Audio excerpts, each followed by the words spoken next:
Apple ধরে আছে apple গাছে।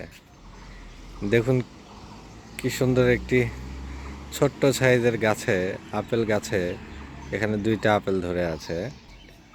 এখানে দেখুন বেশ কয়েকটা আপেল, চারটা আপেল ধরে আছে। সবুজ আপেল, গ্রিন আপেল। পাতাগুলো দেখেন, আপেল গাছের পাতা।